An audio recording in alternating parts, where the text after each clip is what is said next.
bihi nasta'inu ala umuri dunya waddin. Allahumma salli wa sallim ala sayyidina Muhammadin sayyidil anbiya'i wal mursalin wa ala alihi wa ashabihi ajma'in, amma ba'd. Faya ibadallah, ittaqullaha haqqa tuqatihi wa la tamutunna illa wa antum muslimun. Segenap puji beserta syukur kita persembahkan kehadirat Allah Subhanahu wa taala.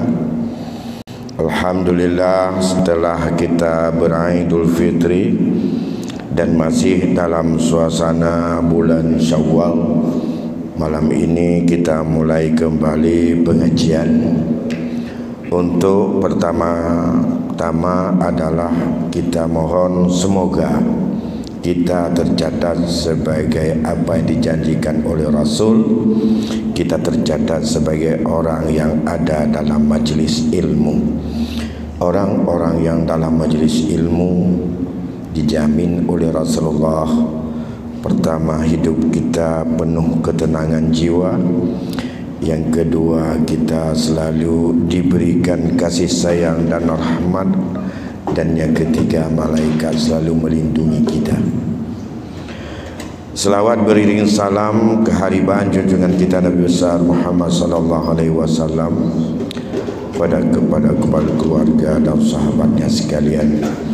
Tunggu-tunggu bapak-bapak, ibu-ibu sidang jamaah maghrib yang dimuliakan Allah Subhanahu wa taala.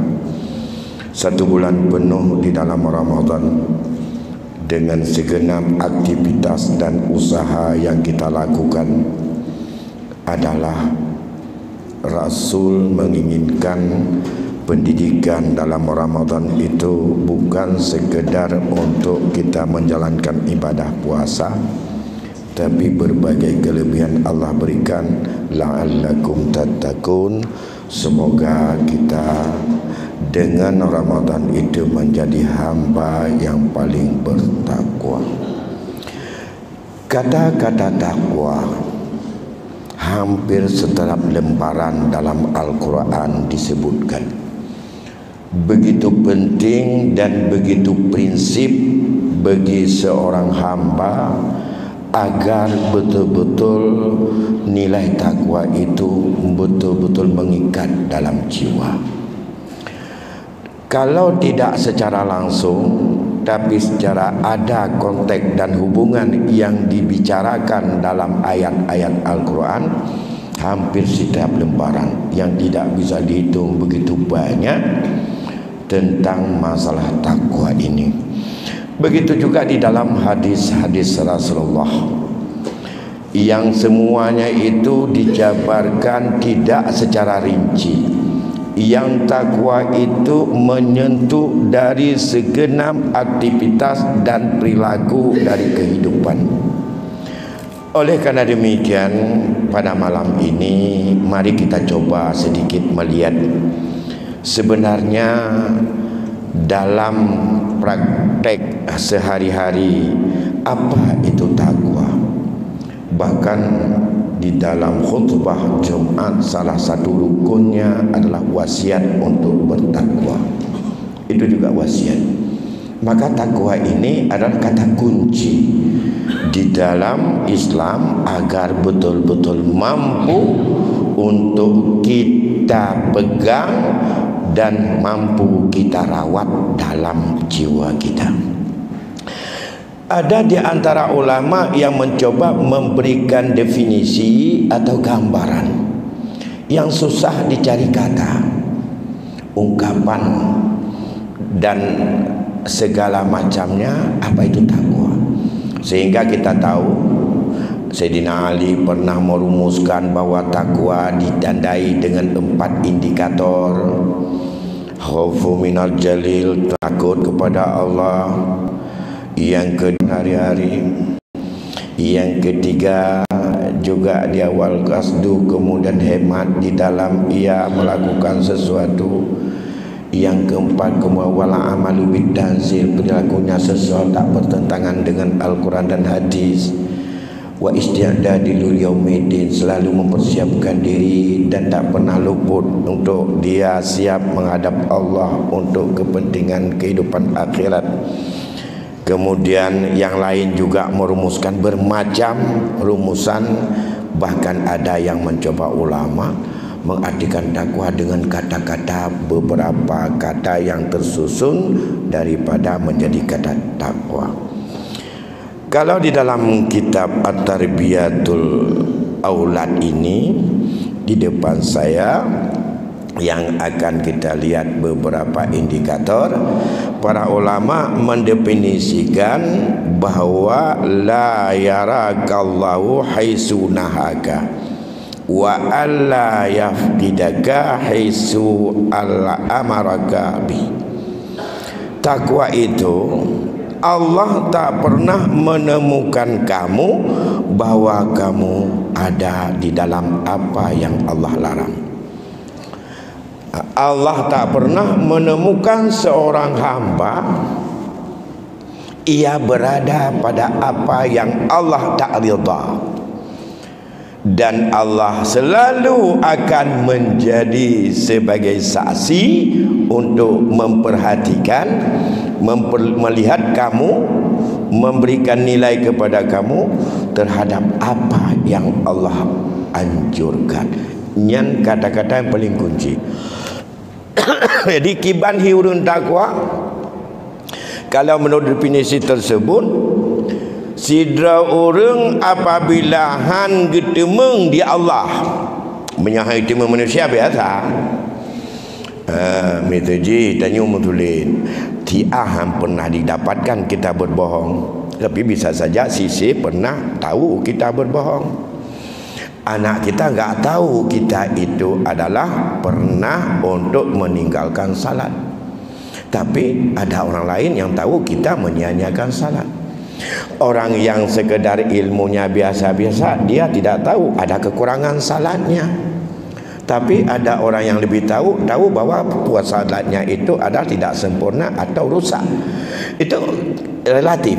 Tapi kalau pandangan Allah tidak ditemukan oleh Allah pada seseorang terhadap apa yang Allah larang, han getemeng di malaikat, dan hana pernah gekalan di Allah, hana pernah ketahui di Allah bahawa jipubut sesuatu yang gelarang oleh Allah. Nyan ke yang hakikat takwa, makan habis-habis menyonyan inti takwa nyepu betul ya.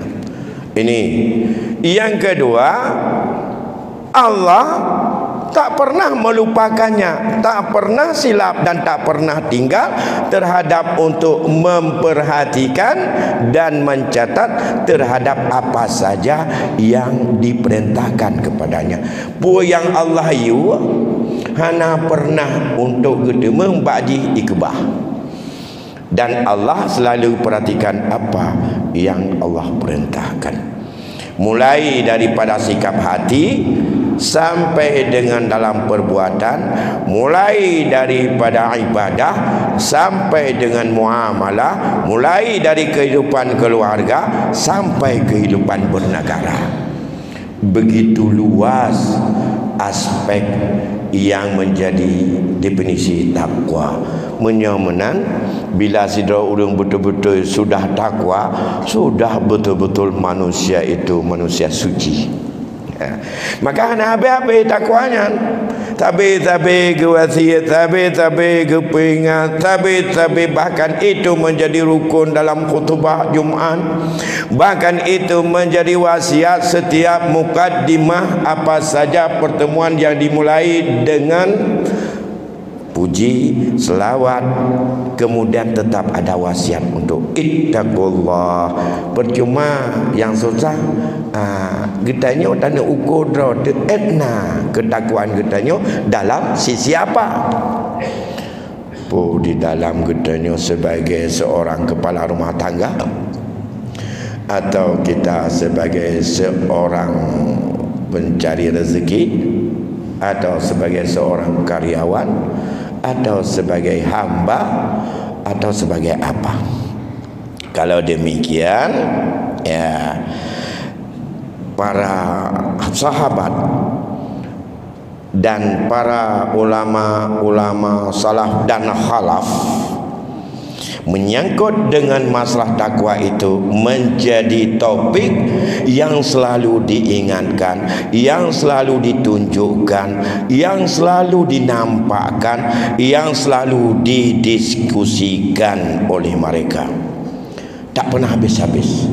Dan begitu sampai hari ini. Walaupun dia tawatir kedoda etnanya nak terbaca. Ya.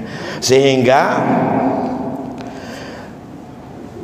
takwa itu pada satu ketika, ya, Sayyidina Umar radhiyallahu an sebagai Umar bin Khattab bertanya ia kepada Ubay bin Ka'ab tentang takwa.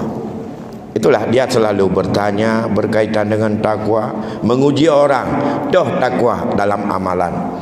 Selalu mendiskusikan dan segala macam. Salah satu di antaranya Umar ibnu Khattab pernah bertanya kepada Ubay bin Ka'ab. Apa kata Umar? Ama salakta tariqan za syauk? Wahai Ka'ab, pernah kamu pergi di jalan-jalan itu dan di jalan kamu temukan duri atau hambatan? Yang Umar tanya Pak Ka'ab, sahabat Nabi juga, pernahkah kamu jalan-jalan atau pergi melewati satu jalan yang di jalan itu kamu temukan hambatan atau duri, tantangan? Jawab Ka'ab, iya, saya sering mendapatkan. Gekun le Umar, fama amilta, terhadap tantangan atau hambatan ataupun ya sesuatu yang sifatnya duri yang kamu lakukan di jalan itu, kamu lakukan apa? Apa yang kamu perlakukan terhadap benda itu? Jawab Ka'ab, samirtu wajahatu, aku singkirkan dan aku sangat bersungguh-sungguh untuk memindahkannya supaya tidak membahayakan orang lain. Apa jawab Umar? Fazalikat taqwa. Itu takwa.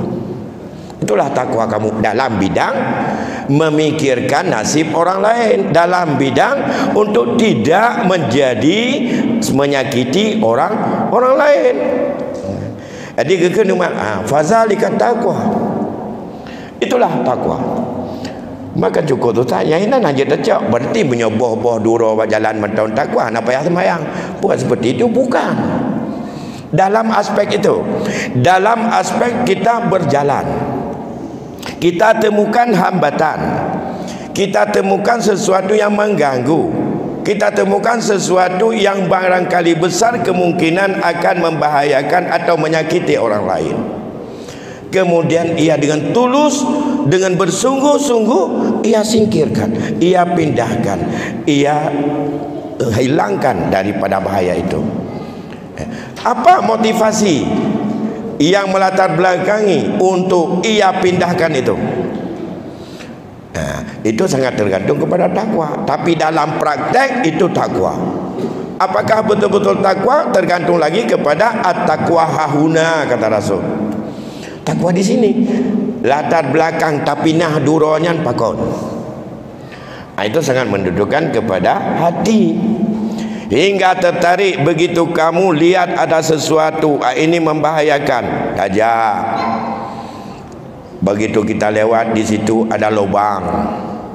Yang lubang itu kalau lewat orang nanti akan jatuh. Apa yang kamu lakukan dan apa yang kita katakan? Paling-paling dia ditanya kamu notakan boleh pemerintah ni pega-pega jalan kabiru. Paling-paling itu kita. Nah, kiba ni le babak jalannya kayak pula bab petang. Nah, paling-paling kan. Apa yang dumime? Buka be belah motor tu. Itu ditanya paling-palingnya ngomel, curhat, kemudian terus praduga yang macam-macam itu yang timbul. Dia ada hambatan. Itu bukan takwa. Kita tak perlu berfikir apa dan segala macam. Kalau berfikir ke sana nanti akan salah duga. bandar pegah nyen pun yang pandai ngampui pegah jalan lawan kabeh korupsi punya tak jumpa pegah. Belum tentu kita bisa buktikan di hadapan Allah, tapi sayangnya orang lewatnya pekan menu alahnya je ku pebut nan betai patina cok puduk kono tak ada. Atau ambil kayu tanda. Itu yang bisa kita lakukan supaya tidak terlanjur orang lain bahaya. Lepas dengan hati bahkan hanai pegot.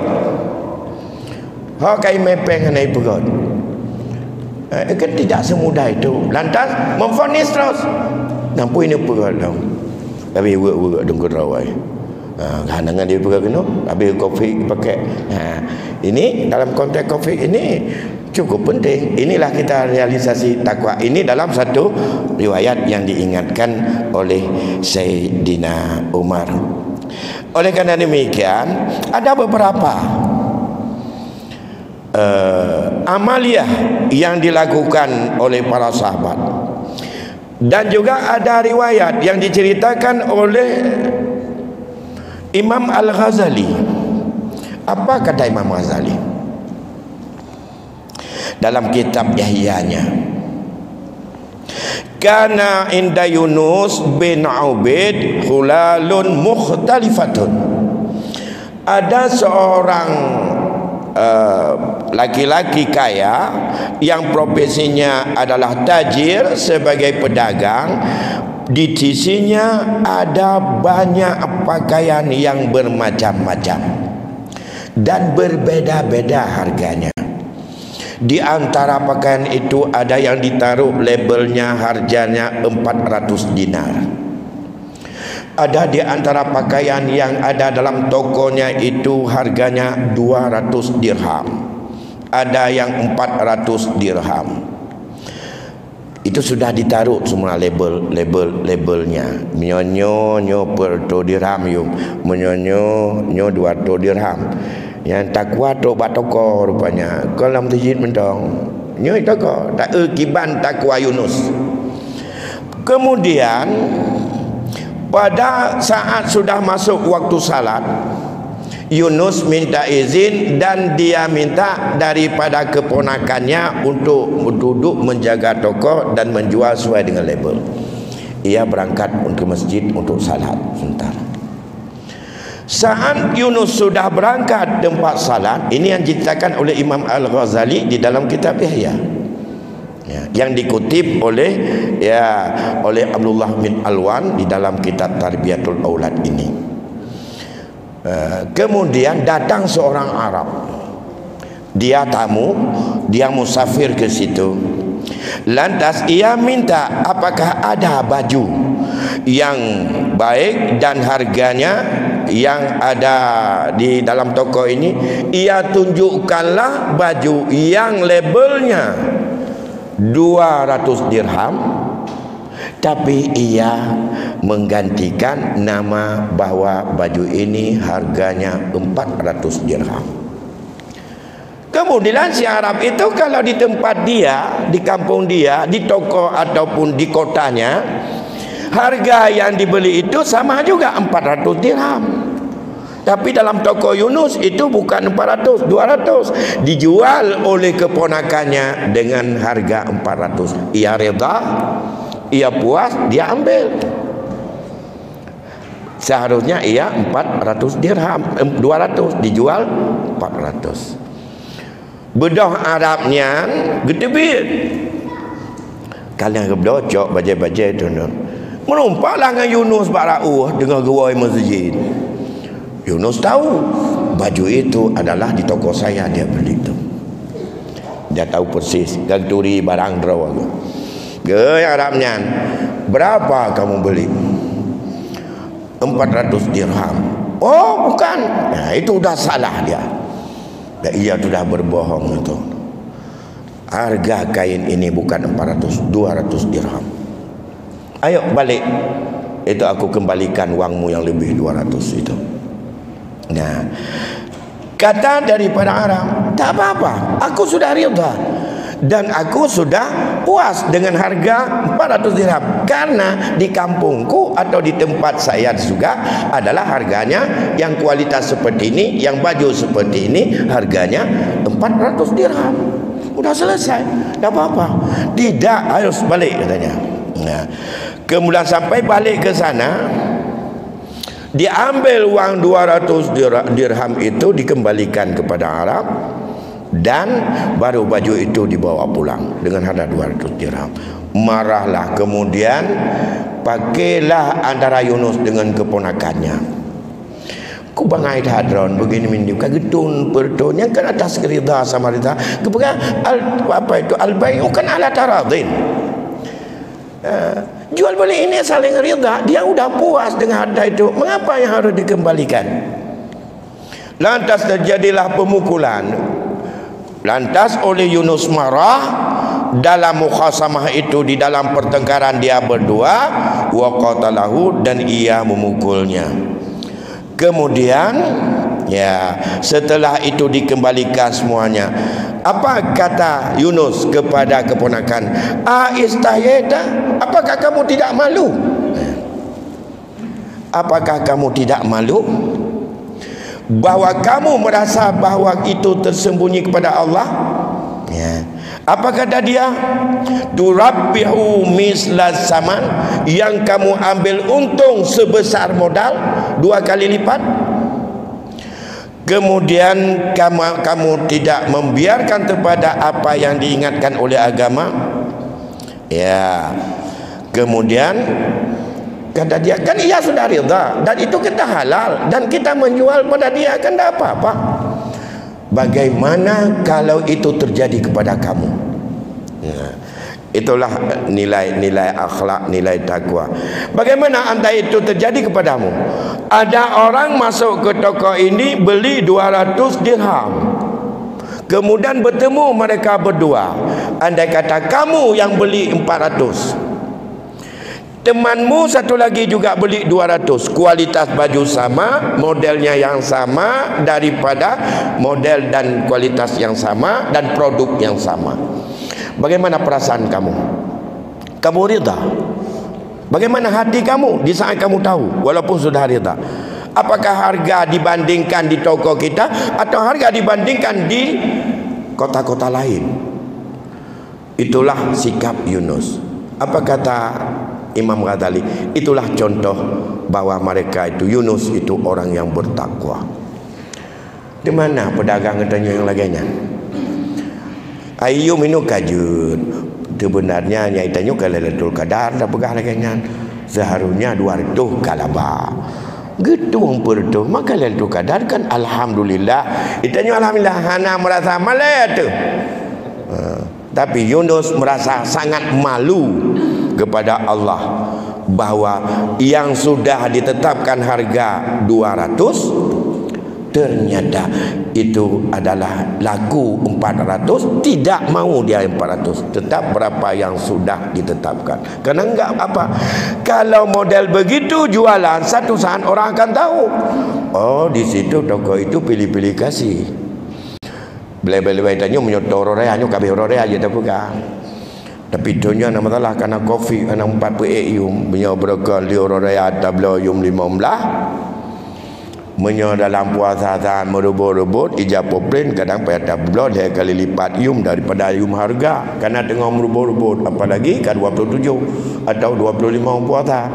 Itu jadi di situ bukan takwa. Takwa itu rupanya di sini dijaga. Bukan keuntungannya, tapi ada perasaan malu. Harga seharusnya 200 dirham, makin laku 400 dirham, dia tidak mau yang 200 ini.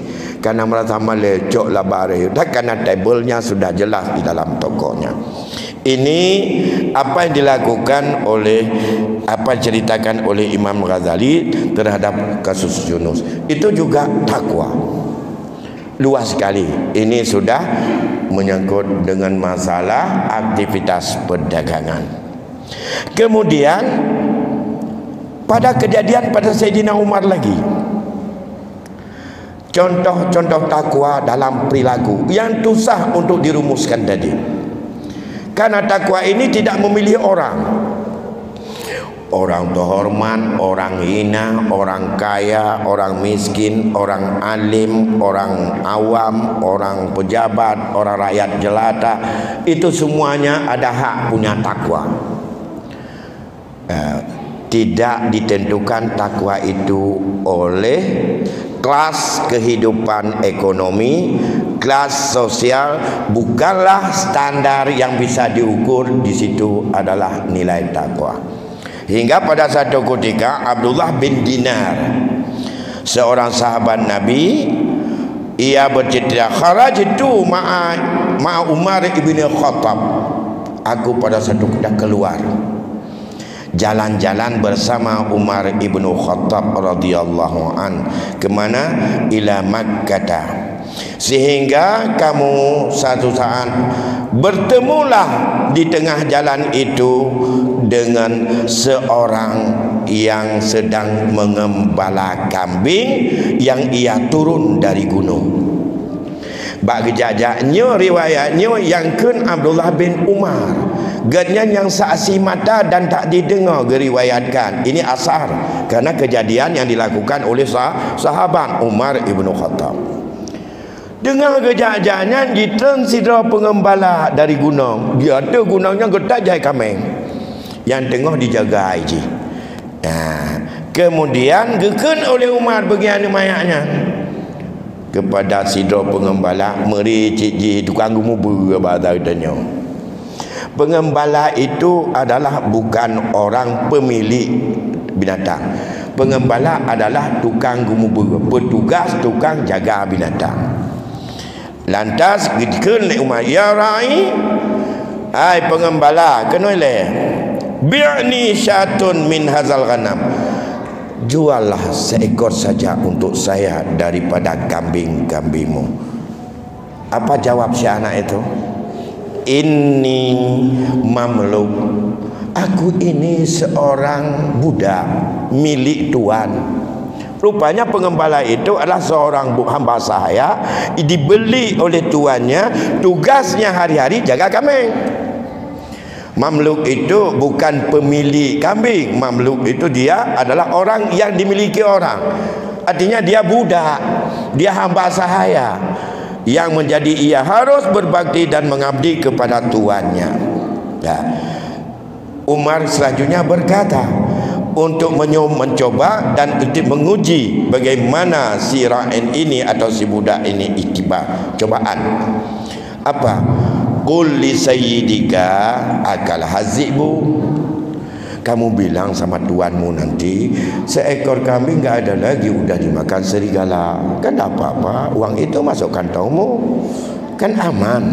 Itu sebagai cobaan. Apa jawab dia? Jawab anak itu, ainallah. Kalau saya katakan itu sama tuanku, ia enggak tahu. Ia enggak pernah tahu apakah dimakan oleh kamu kambing itu atau dimakan serigala. Si pengembala itu enggak tahu bahwa itu Sayyidina Umar. Tapi Allah, bagaimana dengan Allah? Allah kan tahu bahwa aku berbohong. Dia dikontrol oleh hatinya. Oke, saya bisa untuk menipu tuanku. Gak pernah tahu dia bahwa ada kambing 200 ekor. Ku ambil satu, ku jual. Dia tanya, hoka apa tu yang lalu orangnya kai cairimu. Kan sah. Tapi bagaimana dengan Allah? Aku bisa jawab. Kalau nanti satu saat Allah bertanya, Allah tahu bahwa aku sudah menjual dan aku telah menipu tuanku dan aku ambil barang itu adalah untuk milikku. Saat itu fabaka Umar radhiyallahu an. Wadanya jawaban anak banyaknya yang tukang gumuburnya gekli Sayyidina Umar. Payah dibi mata Sayyidina Umar. Karakter itu keren, tapi dekli. Masya Allah, bak tidur hamba lagi nyu hati suci. Kemudian besoknya Umar berangkat mencari daripada pemilik daripada si budak tadi. Setelah dia teman fastarahu min maula, ia beli budak itu daripada pemiliknya. Kemudian ia memerdekakan. Setelah dia merdekakan, apa kata dia? A'taqtuka fid dunya hazihil kalam. Aku merdekakanmu di dunia. Aku harapkan supaya engkau dapat memerdekakan diri juga di akhirat. Ku merdekakah hidupnya supaya kamu juga orang yang akan merdeka di akhirat nanti. Karena karaktermu orang yang kamu adalah orang yang merdeka di akhirat, maka hidupnya tak boleh kamu itu menjadi budak. Aku merdekakanmu macamnya. Itulah takwa. Bahasa hidup takwa, hamba saya. Oleh kerana demikian, tukang sampah siapa belum tentu enggak ada takwa pada dia. Ya, bagi tanya yang musanun kode tanya le keamanah gop le ceramah le nyah ada tapi tamat takwanya. Apalagi na hijau tanya panitia masjid atau dapat pesantren hijau bantuan 250 juta kemudian pesantren 50 tu kan aja lah le katanya. Dan tu takwa wajib. Ini begitu takwal qulub. Itu diberi contoh oleh Umar bagaimana ketakwaan. Ya. Kemudian kita sudah kenal ada sebuah riwayat dan kisah hubungan antara seorang ibu dengan anak perempuannya. Seorang ibu berkata, ya, saat itu seorang ibu punya seorang ibu ingin mencampurkan susu dengan air yang lebih lain untuk tidak menjadi susu asli, kemudian bila susu agar mendapat untung lebih besar. Minyak wangi betul tanya. Ya belum minyak yang betul nanti pun malaikat subuh. Nyutu makanan. Tutu lima na sabah drom. Gimana cara tutu limanya bujuk ke lebar drom? Iya dalam. Iya na silite. Gimana cara bujuk ke 10 liter? Ya tagun ia takam dia tamah kenan atau ijo jampu kenan dengan macam. Nyo temon je. Menan ke seorang ibu. Ia ingin untuk mendapat untung banyak, modal kecil, ium susu lagi pasaran, tapi tutuganya 2/3 adalah susu, 1/3 lagi bukan susu. Kemudian anaknya yang perempuan mengingatkan ibunya. Dan itu. Apa diingatkan? Bu, tak boleh kata Amirul Mukminin Umar ibnu Khattab itu enggak boleh mencampur, tapi untuk makan boleh. Tak jampu untuk tapajuh karena digedanyo bereh tablau bereh 2 mak tak jampu dengan pitang wak ngat le supaya terus jeut. Tapi jampu bereh dengan pitang wak publo ke gop itu hari menjeut. Menyotu tajib jeut mak ngat bagatro kana ni tak tutu kita boglah bujut tajib limang tu jeut tak jampu. Tapi pada Amirul Mukminin menyata jampu untuk publo hanjeut. Nyu harum. Itulah ada jadi hurur penipuan pada orang. Apa jawab mamaknya? Aina nanu min Amiril Mukminin allahu la yarana. Katanya orangnya kena dengan bagi Amirul Mukminin. Pandai nak gak kalon dia Amirul Mukminin katanya ino. Itu kata mamaknya. Yang kepegah dia pegah bagian. Kagedam kan juga ada masalah. Tapi orangnya tanya jampu ni pandai tu pui kan jam kedupatan di sana pun tak juga kan. Kemudian ya anak perempuannya ya tetap menolak terhadap apa yang dikatakan oleh ibunya. Apa kata dia? In kana Amirul Mukminin la yarana wa rabbu Amiril Mukminin yarana. Memang Umar ibnu Khattab enggak melihat kita, tapi Tuhan dari Umar ibnu Khattab, Allah Tuhan ibnu Khattab juga melihat kita. Karena perlu Tuhan Rabb daripada Umar kekalan. Umar kekalan. Ya. Cuma di Umar yang kepegah kita kan ganyan yang berhukuman. Tuhannya juga itu yang diberi. Itu Allah. Yang ban peringat sebagai jiwa takwa. Menyamunan galam tente ba ma jina takwa ba anu ji hana le ba anu na takwa ba ma itan ba anu na takwa ba ya itan dalam bidang ekonomi, begitu juga dalam bidang lain-lain. Bapak Ibu yang berbahagia, saya pikir itu beberapa hal yang juga bisa kita melihat bagaimana berkaitan contoh-contoh yang dilakukan dan dibandingkan hari ini dengan jiwa kita setelah kita melepaskan Ramadan dalam semua aspek. Apakah dikontrol enggak oleh Allah? Kalau ada prinsip yang ulama bilang tadi, bisakah, masihkah Allah menemukan pada diri kita sesuatu yang tidak diridainya? Orang takwa tak pernah Allah untuk mendapatkan lagi pada diri seorang sesuatu yang tidak disukainya atau yang dilarangnya. Dan selalu Allah akan memberikan perhitungan dan selalu memberikan imbalan kepada apa yang dia lakukan, yang ia itu adalah sebagai orang yang melaksanakan taat kepadanya. Begitu besar kekuatan takwa. Ada beberapa hal dalam sebuah riwayat yang akan kita coba untuk melihat praktek-praktek berkaitan dengan jiwa takwa, terutama menyangkut dengan harta, menyangkut dengan apa yang kita miliki. Sebab hadis Majah Acehnya hanya taubah, orang menyangka demun kamarin, orang menyangka malim kala maksiat, orang menyangka kaya jika kerit. Nah, itu yang dapat arti. Ada karena belanja dia kekir. Jadi kikir ini, apakah orang takwa tetap kikir? Kita lihat beberapa kejadian yang barangkali sebagai implementasi daripada nilai seorang muslim dalam hubungannya dengan muslim yang lain sangat dilihat kepada rasa kasih sayang dan mahabbah kepadanya. Dalam kitab Al-Mustadrak yang dikumpulkan oleh Imam Hakim, ya, bahwa saat itu Abi Sufyan radhiyallahu anhu memberikan ataupun mengirimkan 800.000 dirham kepada Siti Aisyah radhiyallahu anha. Siti Aisyah itu isteri Nabi. Inta kiban jiwa takwa ngenpeng wa tetruk bantuan go. Ya.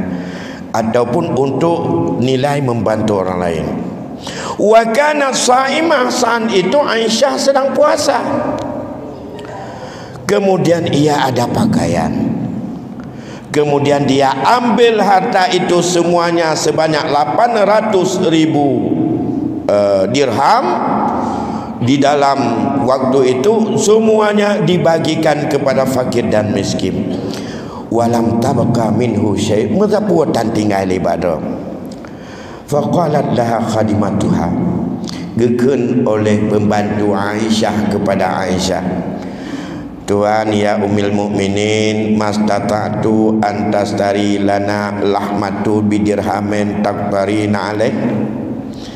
Wahai Ummul Mukminin, yang pembantu Aisyah, pembantu rumah ke, kita tidak mampu untuk memberikan makan ataupun daging. Bisakah untuk kita sisihkan? Mengapa kita enggak sisih 1 dirham saja untuk beli makanan? Kabeh mendu 800 ribu dirham hijau kabeh bagi mendung. Ikun dipingat oleh kabeh bagi le pembantu ke. Amiril apa ya Ummul Mukminin, bahkan hana ke bah baca tanya hana dengan tabla mengkoti ya pi. Menung kotinya kan makanan mewah, menyebab tanya koti makanan mewah khusus megah. Dia haram kotinya makanan pokok. Dan ni ablong kot jana. Ya, itu daging adalah merupakan makanan utama, makannya dengan roti. Ya, menyebab kita yang makan daging, yang makan enak kan. Berarti kanuri menyokong ketia itu aja mulu orang kanuri. Tu dah aku lu tak ku bola omplong. Itu juga lagi kata. Nah, apa kata Aisyah? Ya baniyah, lau zakar tani la fa'altu. Wahai pembantuku, ada bunuh kepingan, kaku kubah yo, anak kepingan. dengar ke puasa makanan hana saput dari rumah watetro bantuan mesti ingat ke tang gerau ke bagi je mandum yang decit cuma orang kasihan dong yang bagi gerau ke itanya kan nya punya tajak batu nya hantik ke bulu ke itanya ke bulu ke hantik kena tauronya jika habis baju kan tanya ke bulu ke ada fikir ni aku jauh kan ke hantik ke bulu ke nya punya aku bantu ke ganyan baju nya ke bancaran dah lahir ni ke bulu ke tengah apa rumah ke rumah anak yang lahir bulu ke fikir dia nak lebih pun anak kerja nak pernah lebih tidak pernah merasa lebih. Tapi Aisyah bukan demikian. Di saat ada orang sedekah untuk dirinya, tak pernah dia pikirkan untuk dirinya. Pada dia itu saat itu sedang berpuasa. Dan di rumah apapun tidak ada. Untuk makan daging pun tidak ada. Rotinya tidak ada. Ke ni peringat pembantu itanya dengan tablang kau tian terteput tang bukan ke babeo. Dai jo ke daun kayu bagi. Itanya tagau you bagi tu jauh tanya Allah. Ini ke atas derawa ke. Nah, gepegah ni Aisyah ada muka peringat bunuh je lu ku bah bacut dah belum anak apa ingat yang jadi anak tingat ke draga yang tingat kepada bawa atenanya ke bancara ke orang lain tanyakan atagau ke bancara ada cutnya itanya baju pada 6 bulan 3 bayar THL Karena le 6 bulan 6 kali le 3 juta 800 itanya tip bulan le juta nak tingat dia tu mencuti katanya BO dia anak mangan mana mencuti betul macam alasan dia kan ya bang ya benar pengertian lah kamu hak begini begitu nyanduk pada 3 bulan le tu lebih kadang-kadang dia tu. Jadi inilah jiwa-jiwa takwa. Jiwa takwa adalah betul-betul di dalam hadis ia tak pernah memikirkan, ia merasakan orang lain seperti dirinya. Kalau saat ia punya, ia kenyang, tak pernah merasakan bahawa ia akan lapar nanti. Yang de orang yang tak yang de ge barau. Yo ikut menduk. Padahal nanti wate de dra ge di orang lain. Nah, tengok kada tanya di orang lain. Orangnya itu yang dia tanya dengan terus. Tak ada kada. Pergi orang lain tahu dia tanya. Orang dia ke bah buta ke dia mandung kakak tanya dia terus. Munya orangnya munya bil laganya tanya yang dia anak dia orang lain. Jadi dia terus dia memang. Dah. Baik, saya fikir waktu Isya sudah masuk. Sampai di sini dulu pertemuan kita. InsyaAllah akan kita sambung berkaitan dengan ini supaya kita masuki dalam berkaitan dengan sumbangan kita kepada Palestina. InsyaAllah di waktu lain akan kita sambung kembali. Assalamualaikum warahmatullahi wabarakatuh.